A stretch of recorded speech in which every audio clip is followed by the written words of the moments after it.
Anyway, I will start the recording. So probably I will start from advertising a small book for you, which is called Classical Mechanics, written by Leonard Susskind and George Hrabovsky. And it's actually about the basics of Lagrangian and Hamiltonian mechanics. So I really advise you to read that. It's kind of small one.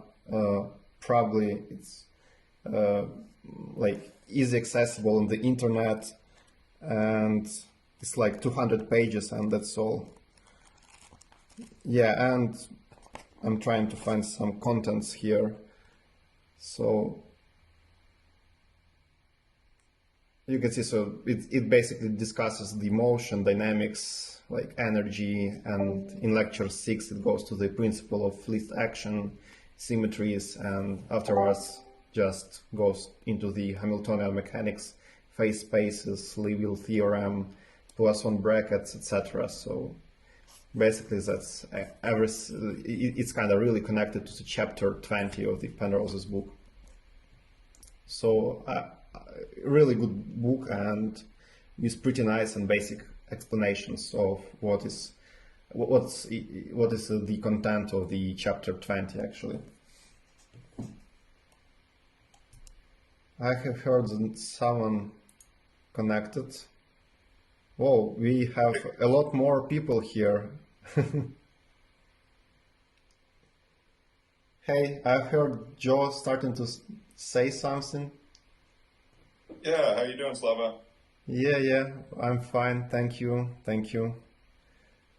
How was your progress? Have you read first 3 sub-chapters? Yeah, I got through the first 3. Great. I was hoping to go through the whole chapter, but at least got the first 3. Great. I also see that we have probably Tim Wilson, right? Yes, I'm here, just for a few minutes though. Yeah. Hi. Yeah, Tim found our videos on YouTube and just wrote to me, so I gave him the invitation link here. Yeah, and hello, Chris. Nice to see you here too. Hey. I'm not sure if you've been reading the chapter 20, but anyway, I think you have heard about those stuff, yeah? Like Lagrangians and Hamiltonians. I bet you do.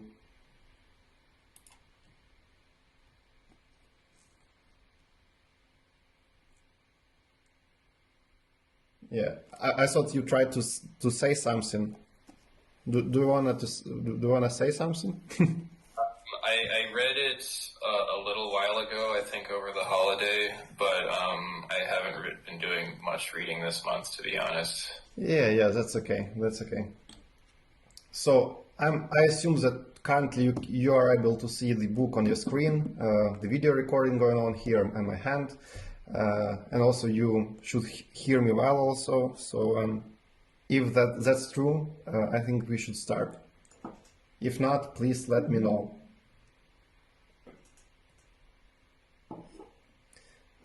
Okay, so let's start with chapter 20 about Lagrangians and Hamiltonians, and it starts from a short historical remark that after Newton made an introduction of his dynamical laws, a lot of people in the next centuries were working on reformulating and playing with his ideas, maybe like widening them and making new tools. So basically they kind of made that all of that work led to a profound unifying overview. And here Penrose also says that like just the existence of such a mathematically elegant unifying picture appears to be telling us something deep about the mathematical underpinnings of our physical universe. And what is that like unified theory basically about the Newton's mechanics? And here in the book Penrose says that actually like 2 main views arise from the work of other people here, and those are called Lagrangian picture and the other one called Hamiltonian one. And to start, we should consider first like some kind of the mechanical or Newtonian system consisting of a finite number of individual particles and perhaps some rigid bodies, each considered as an indivisible entity. And therefore, for such a system, we can construct what is called a configuration space of some large number n capital here of dimensions, and each of whose points will represent a single spatial arrangement of all these particles and bodies. And as time evolves, the single point of our configurational space will represent the entire system movement and like evolution, which will be described as a movement of the point in our configurational space.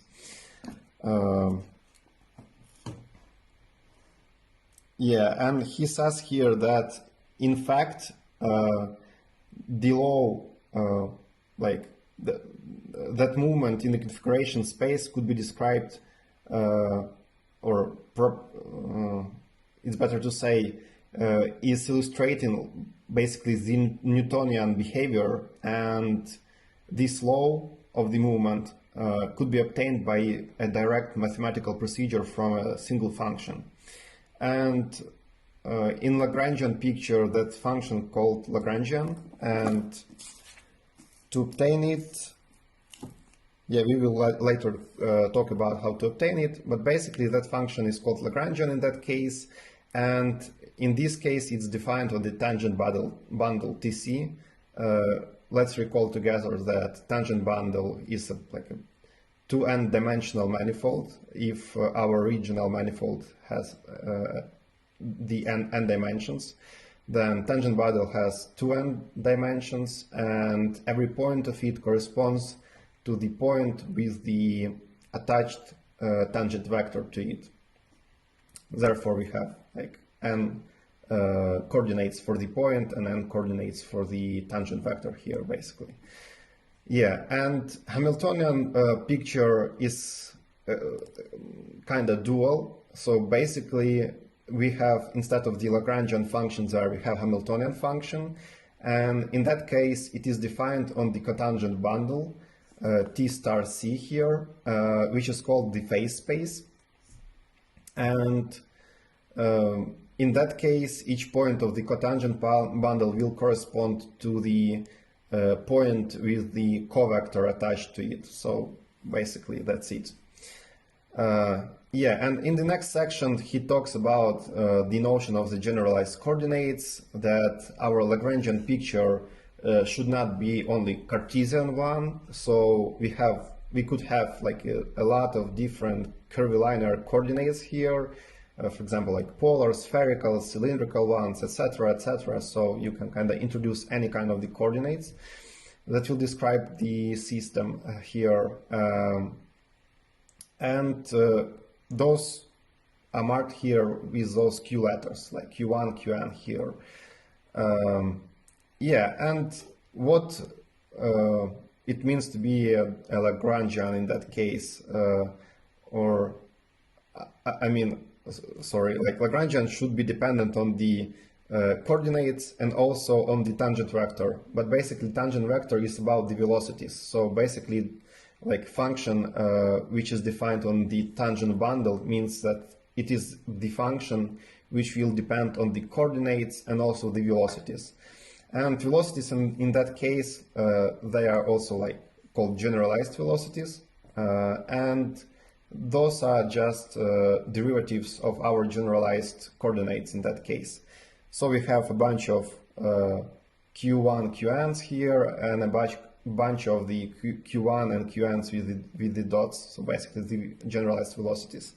And Lagrangian will be the function of those, and that's kind of the restatement in the explicit way of the fact that Lagrangian lives on the tangent bundle. Yeah, here Penrose has a small illustration of that fact. So he kind of depicts the tangent bundle here and cotangent bundle here.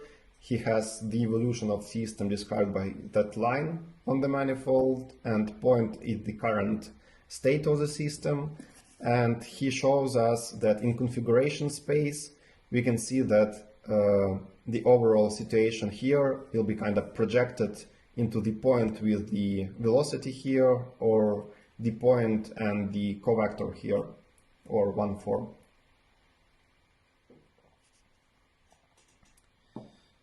Yeah, also he has something here in terms of additional tips. In tip number 2 here, he talks about that he is considering only holonomic systems. As far as I've understood from that, he just talks that there could be some systems in which some kind of the free, how to say that one moment, not states of freedom, Degrees of freedom? yeah, thank you, degrees, yeah. So basically it's like holonomic system, yeah, sorry. So holonomic system is just the system which preserves the number of the state of freedoms, degrees of freedoms, while it progresses through the time, basically. And he also said that we can consider time coordinate here as some kind of the generalized coordinate, like q0, with the velocity equals 1 for all the time. So basically we can just include time dependence here as by adding one more generalized coordinate to the system. Yeah, and afterwards he just discusses that our Lagrangian function usually is or could be interpreted as the difference between the kinetic energy K and the potential energy V of the system. And he says that to obtain the Newtonian behavior, our like law of motion or equations of motion, we need to use Euler-Lagrange equations, which are described like that. So it basically says that like the time derivative of the partial derivative of Lagrangian by its generalized velocity should be equal to the partial derivative of the Lagrangian by its generalized coordinate. But what does it mean? So that principle, those Euler-Lagrange equations, they are like conclusions or the result from the branch of mathematics called variational calculus, and basically it kind of researches the maximums and minimums of some kind of the integrals, and basically the whole branch of mathematics called variational calculus was actually motivated by the work of Euler-Lagrange, as far as I understand.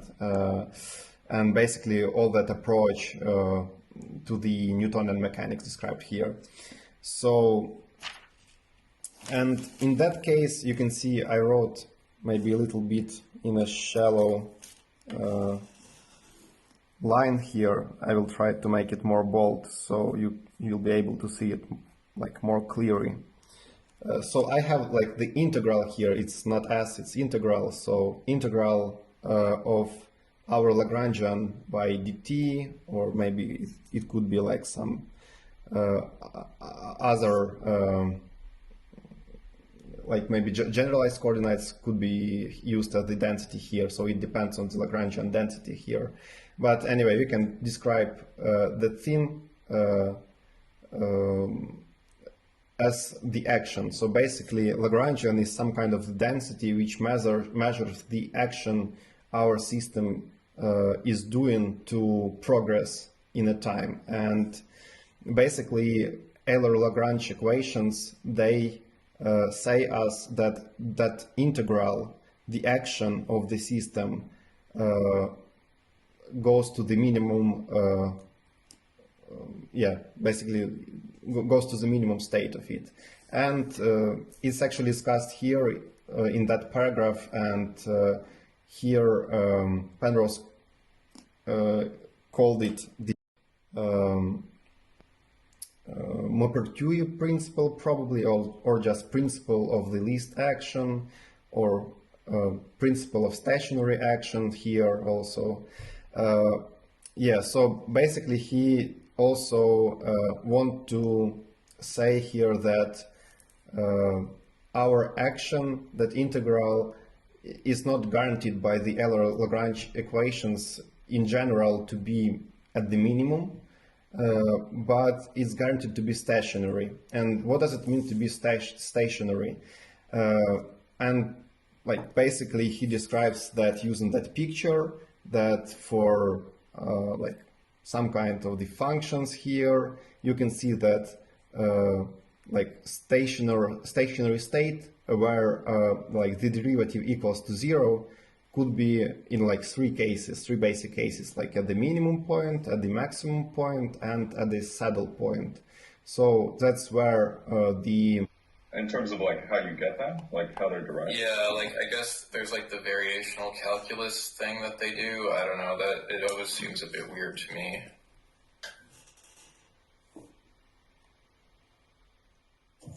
Okay, I'd be happy to go through the derivation. Yeah, actually, if you're interested, I can prepare like a small lecture about just this. I mean, I don't want to make you waste your time, but I don't know. I was just giving my thoughts. Maybe in the future we could do that. I would be interested in the variational principle too, because in my work we also need to use it. Yeah.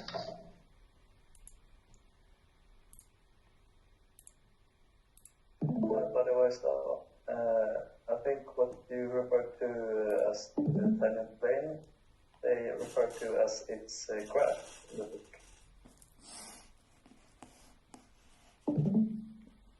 Could you repeat, please? So I think he says that. So he says this is stationary where its graph, a two-dimensional surface, is horizontal. This is what you meant by the tangent plane, right?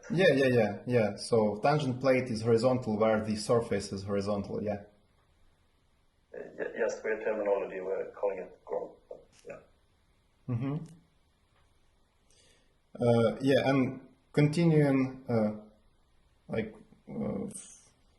the theme of the variational calculus. So basically, I've been studying it at the university, like before I ended my bachelor's degree, and actually my bachelor's work, it was about variational calculus. But it was pretty long time ago. I still remember the book written by Gelfand. It's a Russian mathematician, like one of the probably pioneers of the variational calculus here in the like post-USSR area. Marie Gelfand? Gelfand, Gelfand, yeah. or Gelfand. I don't know how to pronounce it correctly in English. Yeah, and anyway, I was pretty convinced by his book. He wrote that probably with Yuri Fomin, as far as I remember, and it's pretty good one because it's basically like when you're working on the maximum or like maximization or minimization tasks in the calculus, you are usually working with like n-dimensional cases. So you're basically starting with one dimension, then maybe you will go to two, and afterwards you kind of jump into the n-dimensional case straightforwardly, and afterwards you're starting to work like with matrices, those like positive definite things, etc. Yeah, like Gaussian forms or something. Yeah, but anyway, in the variational calculus world, you kind of jump into the infinite dimensional stuff. So basically, instead of having like n dimensions, you're jumping into the like minimization by brute forcing the function, as is kind of described on the picture here.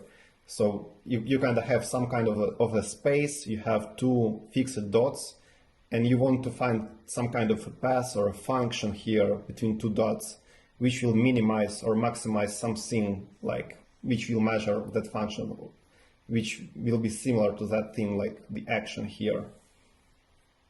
Yeah, and in that case, in that approach, it's, as far as I remember, it's kind of infinite dimensional minimization or maximization problem because of the continuity of that function. So basically something like that. I'm just kind of restating the book from my memory. But anyway, let's talk more about that at the end and just continue with the book for now. Okay, so yeah, and one more thing about stationary stuff, like Penrose here mentions that it's really similar to the characterization of geodesic in Riemannian space, and like we have seen that we kind of have a minimum length path in the positive definite case, and sometimes a maximum length time-like path as in the Lorentzian case, where we have like other signature for the matrix. Yeah, and therefore he says that we are kind of talking about the stationary lengths of the geodesics in that case. And thus the trajectory of our point Q can be thought as some sort of geodesic in the configuration space. Yeah, and basically here at the end of the chapter he just kind of explicitly defines the Lagrangian for a point particle of mass m moving in some external field given by the potential energy function V, and in the case when that field is gravity and we align our gravity field along the axis z, the potential energy will be equal to mgz here, and then therefore we can formulate or like define the Lagrangian as the difference of the kinetic and potential energy here, and that's basically it. And afterwards we can deduce from the Euler-Lagrange equation familiar equation for the like motion in the gravitational field. You can see we basically have like ma here. So basically we will have like a second derivative of z here, and therefore it will be just acceleration and kind of the Newtonian law in the gravitational field. Yeah, and we will obtain the Galileo's constancy of the acceleration in that case in the direction of force for all objects, because like we will cancel the masses out here. Yes, so that's it for the first subsection. Any questions?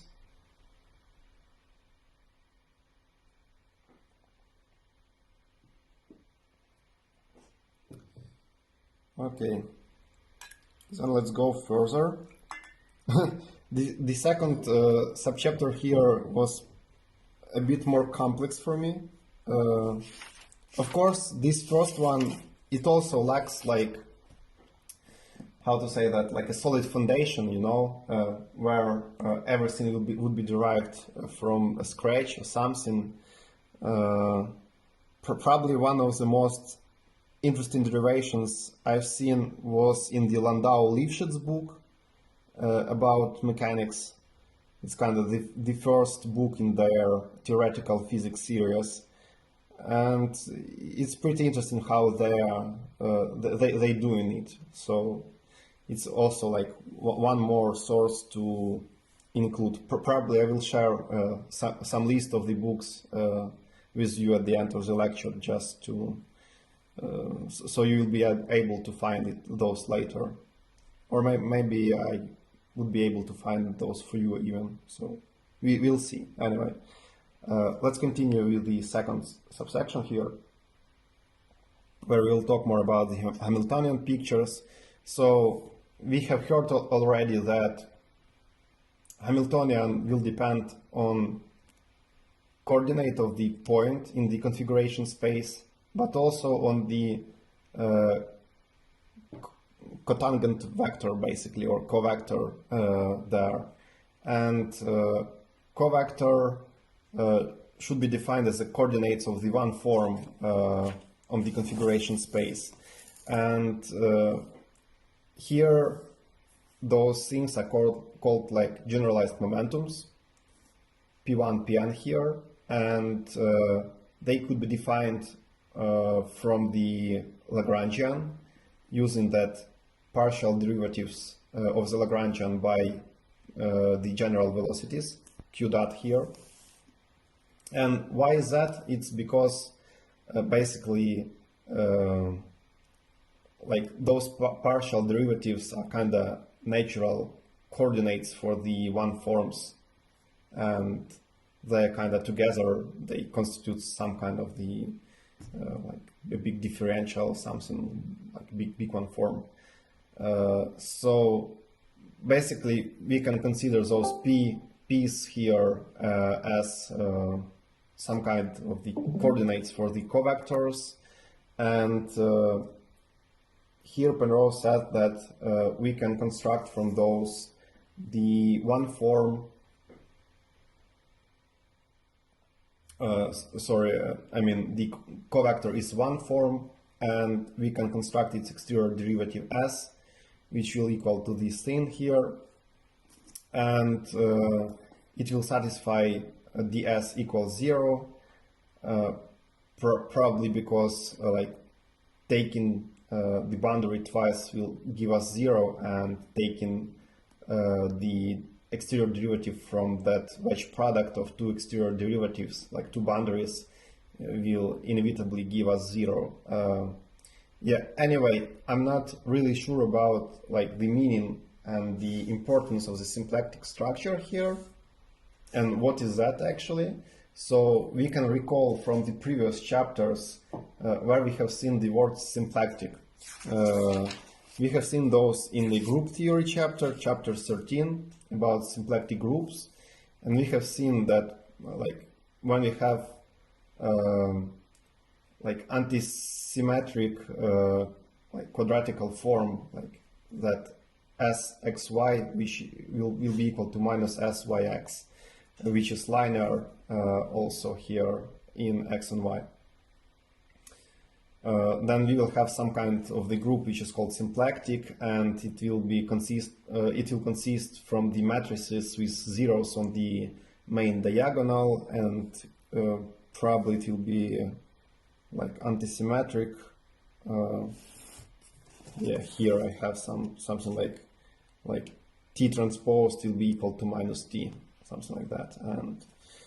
And also we have seen symplectic things going on in the chapter about connections, and there was like it was the ending subchapter of the chapter 14 there, and like it's not yet really clear to me what are those here, but basically it just says that like instead of having like a metric structure, we can have a symplectic structure on a space, and metric like from the previous chapter, we can kind of deduce that metric structure is different from the symplectic one only because metric structure is symmetric and symplectic structure is antisymmetric, basically. And in the case of the symplectic structure, we cannot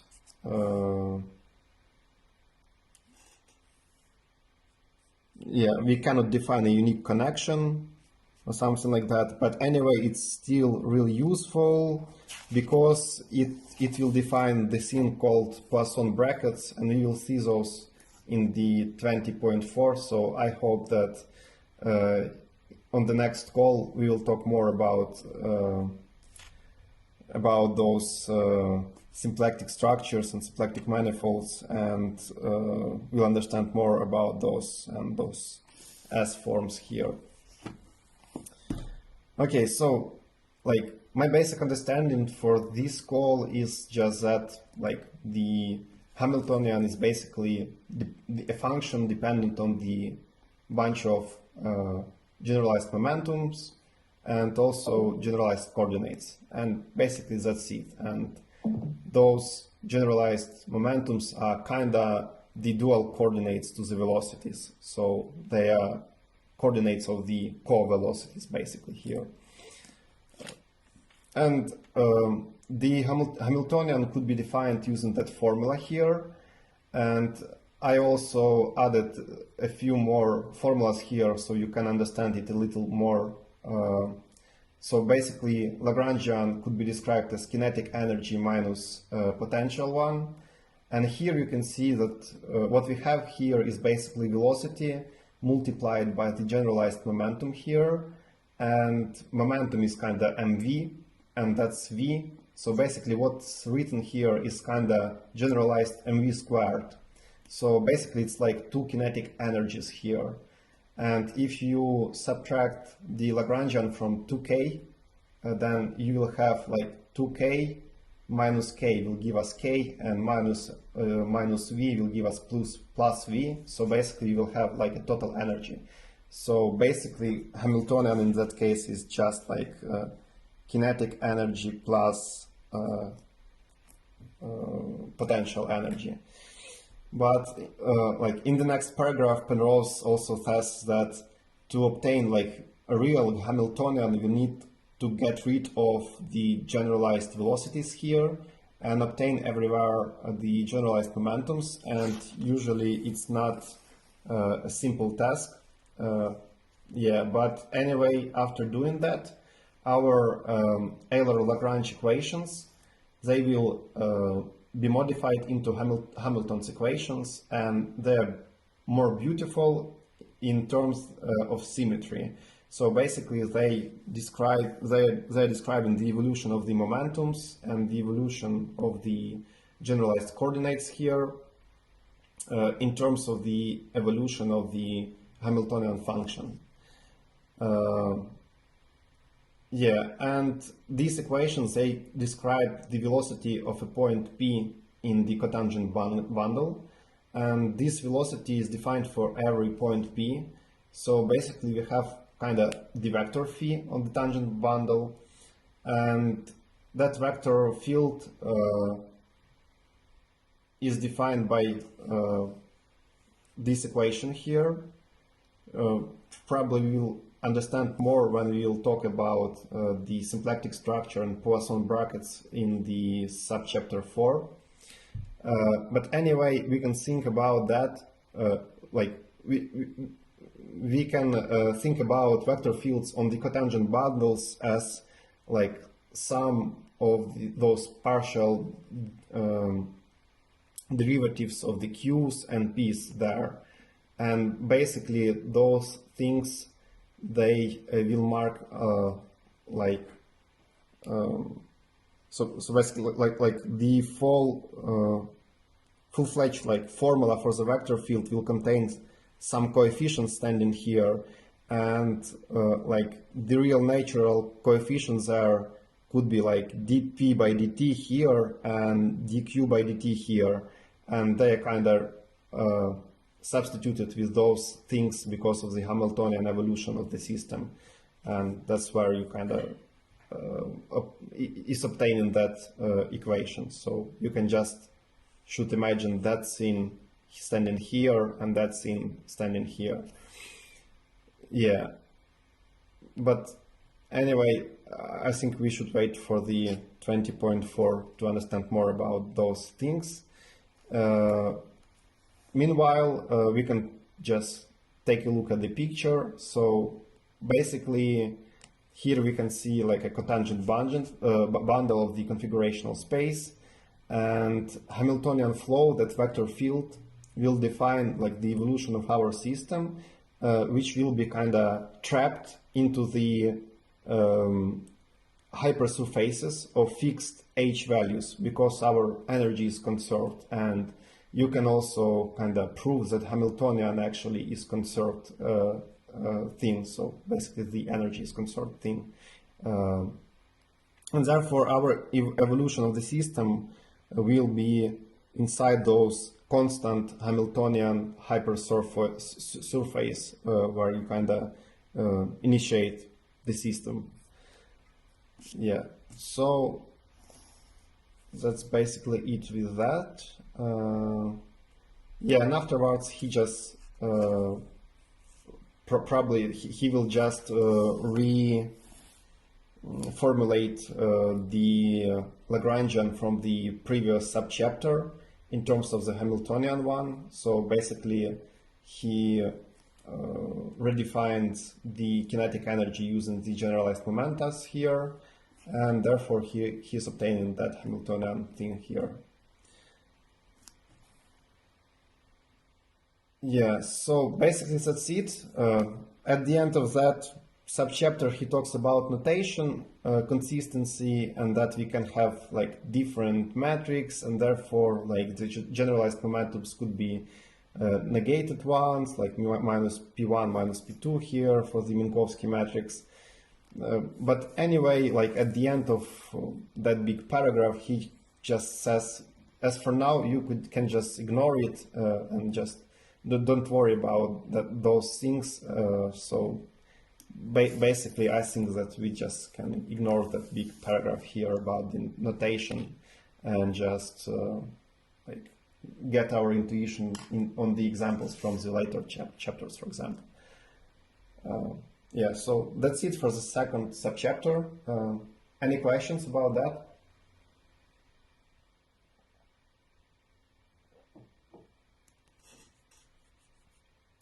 Okay, then finally, we will also talk about small oscillations and how like physical system oscillate near like stable points or stable states. So first of all, here at the beginning Penrose says that oscillations are really important and they will be really relevant to us in a number of cases, especially in the context of quantum mechanics. And he says that the theory of vibrations can be formulated in the Lagrangian or Hamiltonian formalism, but he will choose the Hamiltonian formalism because it will be much easier to move into quantum mechanics when we know how to formulate those problems in the Hamiltonian way. So afterwards he just talks about pendulums, and that, as you can see in the picture here, if you swing a pendulum like gently around its stable point, or like when it rests, then while moving through time it will draw in a space the sinus or sine wave basically, and that's kind of the demonstration of that. Of course in the real life we will have like amplitude which is kind of decreasing with time because we have like air resistance and etc. Some friction forces, but in the idealized world we will have like the same sign there. Yeah, and he also says here that Galileo in like a long time ago he observed that for small oscillation the period of vibration is actually independent of the amplitude of oscillation. So basically for small amplitudes we will have like the same periods. So basically the frequency will depend only on the length of the bob we have, or pendulum, like the length of the rope basically. Okay, so yeah, and a general physical structure, it can wobble about its equilibrium state only in very specific ways, and he says that we will find what are those ways, and those are called normal modes. in which like the whole structure partakes a simple harmonic motion with a very specific frequency called normal frequency. But before we will come to those normal modes theory, we should consider first the simple harmonic motion, which describes like the motion of pendulum, for example, from the previous paragraph. And like the basic equation for it looks just like that. So if Q is the coordinate of our pendulum, then that equation will describe the pendulum which oscillates with the frequency omega divided by 2p here. And the solutions for that equation will be just like cosines or sines wave. Basically, that's it. Yeah, and in the case of the gravity or gravitational field, we can derive formulas that omega squared equals to g divided by h, where h is the length of the thread on which our mass is hanged. Yeah. Okay, so basically that's it for like a basic oscillatory problem in mechanics. But now we can jump into like a more general case for a general mechanical system. We will have the Hamiltonian, which will describe the whole situation. But before talking about it, we need to talk more about the equilibrium and stability. So basically, equilibrium refers to a configuration where if there is initially no motion, then the system will remain stationary. And we may be interested in whether the equilibrium is stable or not. So you can kind of imagine, for example, pencil, if you place it like this, it's kind of in the equilibrium state, but it's not stable. I mean, like ideally you can kind of align pencil vertically, but it will not stand too long because of like the equilibrium state of the pendulum, of the pen or pencil is not stable in that case. So it's kind of just falls down. But like in the case of the marker, for example, where you have that rigid thing, you can kind of fixate that. Yeah, maybe not that marker, but anyway, with a more flat surface here, you kind of can fixate that and it will have like more stable thing. So yeah, anyway, he says that like stability means that when we have like a small disturbances of our systems or object, it will remain in the same state. So the state will remain stable, and that's basically called like a stable equilibrium. So in the case of the pendulum, if we kind of flick it a little, then it will come back to the original state, and therefore it's kind of stable. Yeah, and therefore we will be concerned only with small values of the generalized coordinates in our case. And now we can kind of, by assuming that Hamiltonian is analytic, we can expand it using like generalized Taylor series or something. And he says here that for a stable equilibrium configuration, we can choose like that our generalized coordinates, all of them equals to 0. And he also says that stable equilibrium could be obtained only at the minimum of potential energy. And basically it means like intuitively it could be seen from that picture. Like in the saddle point situation, if you disturb system a little, like in one direction it will be stable, so over that like parabola. But if you take like that downward heel motion, like a small disturbance of that point to here, it will just fall down and will not come back, will never come back to the original point here. And even worse situation is at the point of maximum here, right? if you have a ball here at the pin of that big blob, and you will like punch it a little, it will just fall off the mountain or something, and therefore will not be at a stable situation. So basically, stable situation could be only in the one case, like in the minimum case, where you kind of have like a ball, and like the overall system represents like a ball, and like the neighboring states are at the place of the local minimum, basically. So if you just oscillate the system a little, it will just kind of go a little bit further into the ball and come back to the bottom, and will be basically at the equilibrium state back. Yeah, so he also makes one more conclusion here, that because of that, because we have stability only at the minimum point, then we should have no linear terms in our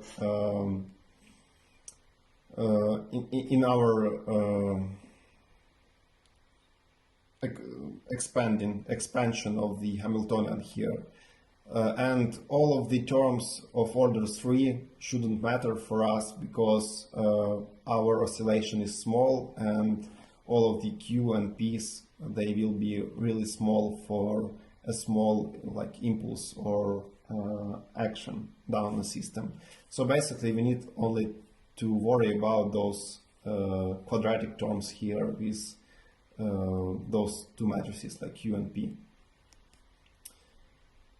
Yeah, and he also says that those components should be positive definite, also because of the minimum things here. Yeah, and afterwards we can now take a look at the Hamilton's equations and see that dq by dt will be equal to PAB PB in that case, because if you take the derivative of that formula here, you will obtain only that part in this equation. Yeah, and afterwards, if you try to differentiate it one more time, you can see that you will obtain the derivative of the PB here, and one more time using the Hamilton equations, you will obtain this thing, like dH by dQB here, and after that, you can also now differentiate that expansion and obtain QAB QA here instead. Yeah, and he just kind of used letter C for the index here instead of A. Yeah, now we kind of obtained the new matrix called V here, which is kind of the contraction between P and Q matrices, and we have Q. So it kind of reminds us about the equation we had before, but now instead of having like a linear, one-dimensional Q term, which we have seen in the like simpler situation of the pendulum here, we have like only one coordinate, right? And that's all. One-dimensional case basically. And in this case we have like n dimensions, and we have Q, like n generalized coordinates, and accelerations for all of those will change accordingly to that matrix W here. Yeah, but anyway, now we like to solve that system basically of the differential equations, we need to find the eigenvectors for that matrix, and by doing this we know that like eigenvectors, they are the vectors on which we can kind of equate the action of, like basically the action of the matrix on the eigenvectors is the same as the multiplication by some number, that omega squared here, and omega squared is the eigenvalue of the matrix W corresponding to eigenvector Q in that case.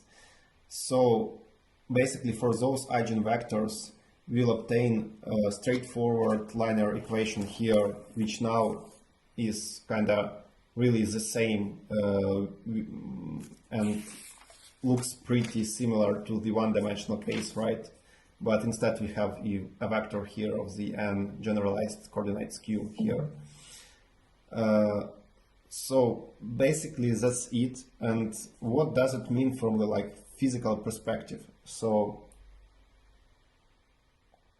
next few paragraphs, or maybe one, will describe it and explain more. So basically each such eigenvector q is some combination of the generalized coordinates qa, and therefore the oscillation corresponding to q, to the eigenvector q, would require these coordinates all to vibrate together, all at the same frequency. As far as I understand, maybe with different amplitude, because it's in our like linear combination of generalized coordinates, we could have like different coefficients. But anyway, like the frequency will be the same, and this frequency will be defined by the omega divided by 2p, the same as in the one-dimensional case actually. And basically for each eigenvector we have a thing which is called the normal mode, and that frequency is called the normal frequency corresponding to this mode. So in the most general case, that means that like we will have like n different frequencies if we will not talk about the degenerate cases here. So basically we will have like n eigenvectors, each of which corresponds to different normal mode. So basically we will have n different normal modes or modes of vibration of the system corresponding to the number of the degrees of freedom of the system, like number of the coordinates here basically. Yeah, and those two, like any two normal modes, or which corresponds to two different eigenvectors q and r, will be orthogonal to each other, so they are basically independent, and therefore they kind of form some kind of the like vibrational basis for a system, something like that. Yeah, so we have formed a very general and remarkable conclusion that classical system with n degrees of freedom can vibrate about a configuration of stable equilibrium, and such vibration will be composed of normal modes, which can be treated as independent of one another, and each mode having its own characteristic frequency,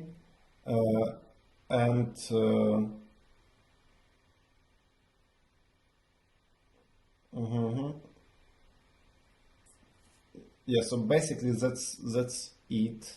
Okay, and he also mentions the dissipation here, that we are ignoring the effects of dissipation, which means that like in practice a vibration in macroscopic system would eventually die away because its energy will be transferred to the random motions of the constituent particles. Yeah, so let me rethink about this for a moment. So as far as I understood, like you will have normal modes, each one with different frequency, and like different part of the systems in different normal modes will all together oscillate or like vibrate with some fixed frequency. And I'm not sure here about like the complex vibration. It's an interesting question, but I'm kind of not ready to answer you on this. So, and my question is, like, could the general system vibrate in two different normal modes, like simultaneously? I mean, one part of the system with one frequency, another one with some other frequency. Not sure about that. So maybe that orthogonality here says that the answer to that question is no, but anyway, so Well, I do think that any superposition of the normal modes is also like a a reasonable trajectory in configuration space. So basically, like, normal modes, they are kind of like a vibrational basis, actually, right? So we can kind of combine those, and system will vibrate in a more complex way. Yeah, exactly, and so like that's kind of related to the Fourier transform, right? Like you can compose any like holonomic function as long as you can break it up into each individual frequency component, and you sum over all those different components. But I understand Slava was talking about if, like, locally one region would vibrate at a different frequency than the other region. Was that what you were talking about? Yeah. So maybe a better example would be like we looked at the harmonic oscillator for one dimension. But if you had a 2D oscillator, those frequencies could be different. Like, imagine instead of a bowl-shaped potential, it could be like an elliptic or an ellipsoid, where it would be steeper in one direction than the other, but it could still oscillate around that minimum. Is that closer to what you're asking, Slava? Yeah, I'm not sure. Because, like, I'm just trying to apply that to the, like, something like some kind of the, I don't know, regular objects. So maybe musical instruments, but, like, in the next paragraph, Penrose talks that, like, in the music we will have like infinite dimensional case, actually. Probably because of all of those like obertonal frequencies. So, like, when we like play on the guitar, for example, right? We will have, or like we will hear only the main tone, right? Like as the note, but also there are a lot of smaller like oscillations with the smaller frequencies of like guitar body or something, which will give it like the tonal qualities.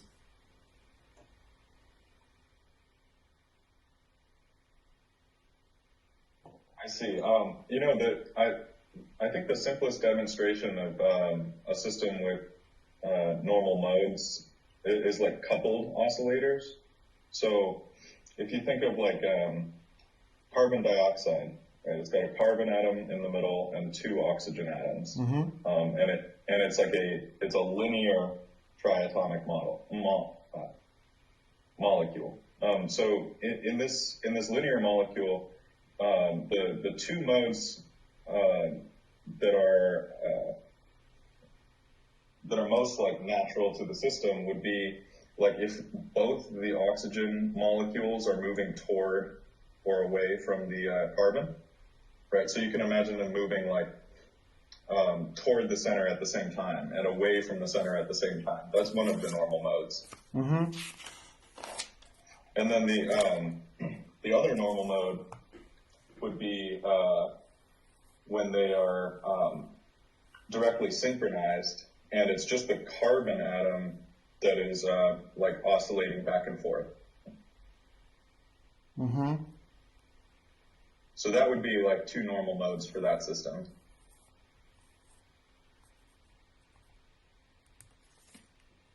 So schematically it's something like that, right? So you can have like oscillation in that direction or oscillation here. Yeah, this would be more likely for like a water molecule. Draw them in like a straight line. So just like three circles in a straight line. Yeah, so now one normal mode could be like the two outer circles are moving away from the center. Like here and here. Yes. Uh-huh. And then the other mode would be like the two outer circles are fixed and the inner one is moving between them. Or between, like in a line, right? Along the same axis. So they are fixed, but that's seen. We need more space here to demonstrate. So it will move like here. Yeah, exactly. So like it would basically be like in phase and out of phase motion for the two normal modes there, and then the transverse mode that you're drawing, like, you know, if the axis of the molecule is the x-axis, then the transverse mode would be along y, and so that would be another degree of freedom for this one. But yeah, so it's basically like for a system with n coupled oscillators, there would be n normal modes. And like, if I'll go a little bit further into that example of the CO2 molecule, then it seems to me that we can combine those two, right? So we can have like those two molecules of oxygen oscillating, and also the molecule of the carbon oscillating at the middle also. Yeah, and any oscillation along the x-axis would be described as some combination of these two normal modes. Yeah, and basically we kind of like isolating some system as a stable, like some part. So here we have stabilized those two things, and in that case we stabilize the central one, right?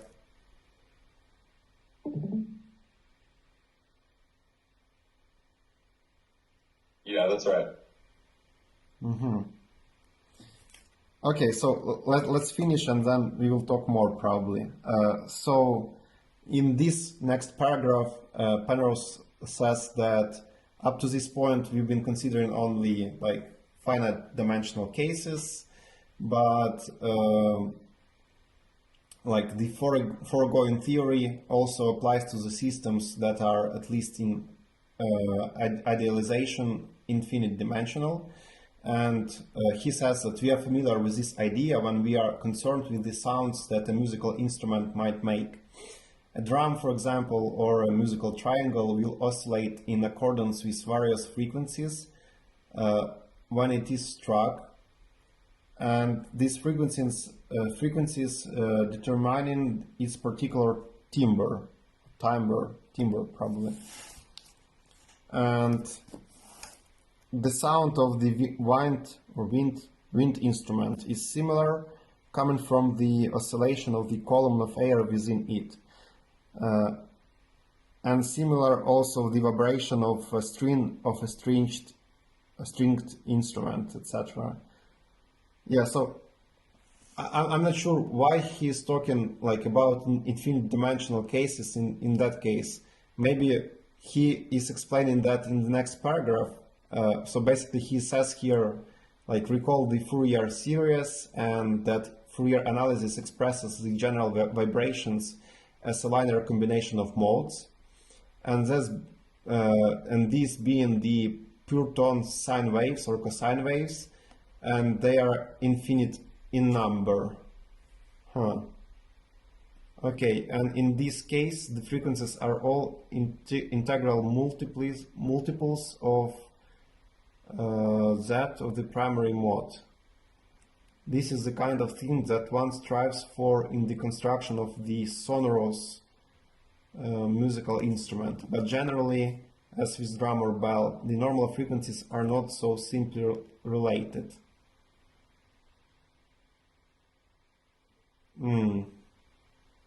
So, like, we already have like the infinite dimensional case with the Fourier series, right? Like, if you have a periodical signal, we can kind of transform it into the linear combination of the pure tones, and they are already infinite in number. But he says also here that, like, generally we cannot describe the sound of the drum, for example, so simply. And So I think that's related to the case that I mentioned about like if your potential was an ellipsoid, where it's like steeper along one direction than it is along the other. I think that drums and bells are probably just like a higher dimensional case of that. but like I'm not sure about that. So like if you will have some kind of the like elliptic shape of our like potential function here, something like that, right? So we'll have ellipses in the cuts here, right? So we will have like different frequencies, right, along different dimensions here. Like Yeah. the system will oscillate faster along the shorter one. That's right.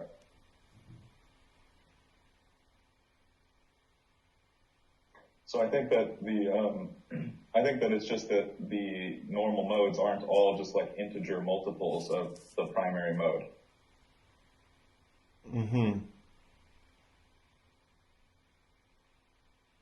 And what is the primary mode? It's like the main frequency from which we are kind of like the frequency with the. Yeah, so I think what I'm saying here is that there are two primary modes in this picture. And so any signal that you would get on there would be integer multiples of a combination of these two primary modes, rather than just an integral multiple of one primary mode. And even then, you could, you could tension the head of the drum in particular ways, and you can shape this thing however you like. And so I think you can get like many primary modes. So basically, like dependence on the shape of the musical instrument, like it will give us like different like landscape for the potential energy of the system or something like that. And therefore, yeah, so it seems pretty hard for me because it seems that we need some kind of the theory of the musical instruments here to understand that. Like, for example, I have this ball here, that like a singing ball. And it sounds something like this. So it has kind of one easily detectable by my ear, one frequency, and that's basically all. Yeah, but I bet that's not like a pure elemental, bowl. There's probably impurities in the bowl, and that would modify the primary modes. Like ever so slightly. I mean, we probably can't detect it too well. So I have a couple of thoughts on that. I don't know if you guys can. I have a background in music. Basically, you take a major or minor chord, or even a single note, like a C on a keyboard. yeah. That C note will contain the third, the fifth, as in a harmonic series inside it. That's when the fifth of the chord and the third of the chord will work in a triadic form. So those other upper oscillations are integrated, if you like, in a Fourier sense within the single note of each of the 12 notes of Western music, if that makes sense. Oh, definitely. So I think what we're talking about is like, if you played a C on a piano, that would sound different than a C on a clarinet. Yeah. Because of the tone. Yeah, and basically that what is called the tone is basically different amplitudes of the additional tones there, right? Like maybe the third will be more intense on the piano than on the guitar. Exactly. That's what causes the difference in tonality. Mm-hmm.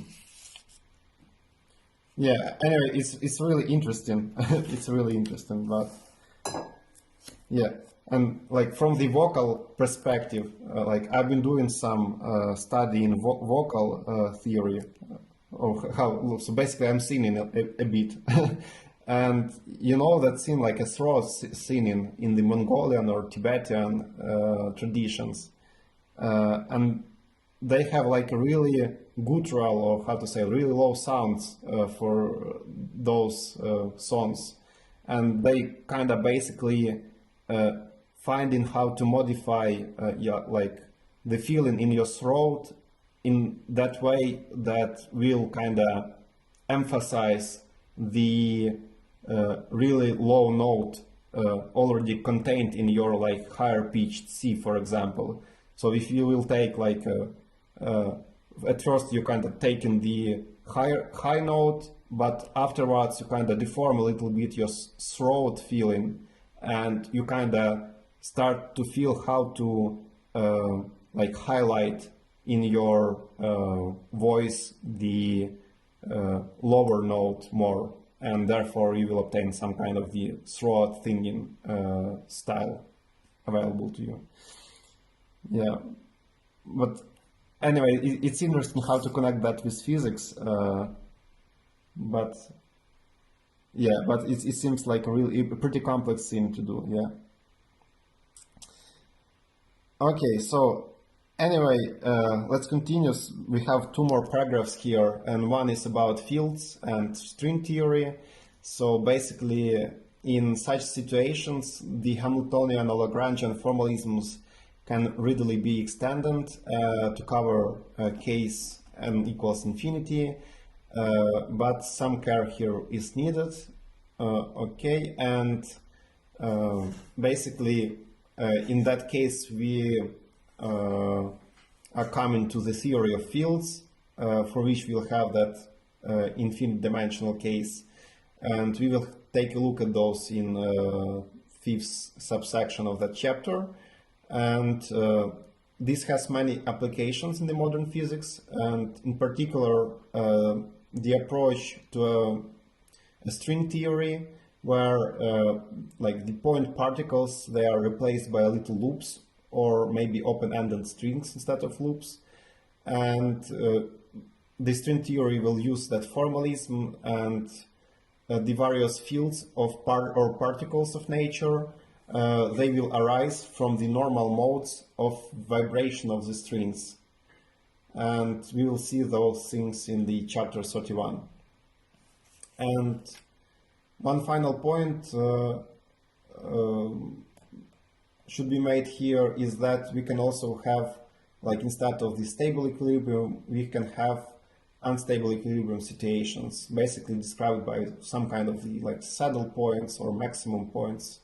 And the basic difference here will be that, like analytically, that our real symmetric matrix Q will now be allowed not to be the positive definite or not even non-negative definite, and therefore we will be able to obtain some negative eigenvalues in our equation. And therefore the corresponding small disturbances then will diverge exponentially away from the equilibrium, and the system will really fast like change its state. Yeah, so basically that's it for today. We can, maybe you have some questions or want to discuss something more.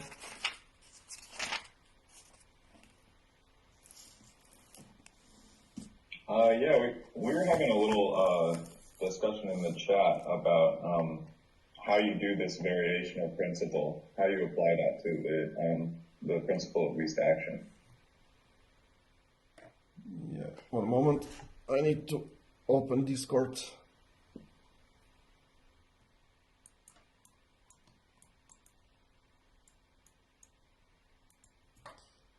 Yeah, I probably will finish the recording at that moment, because I will not be able to record the screen anyway.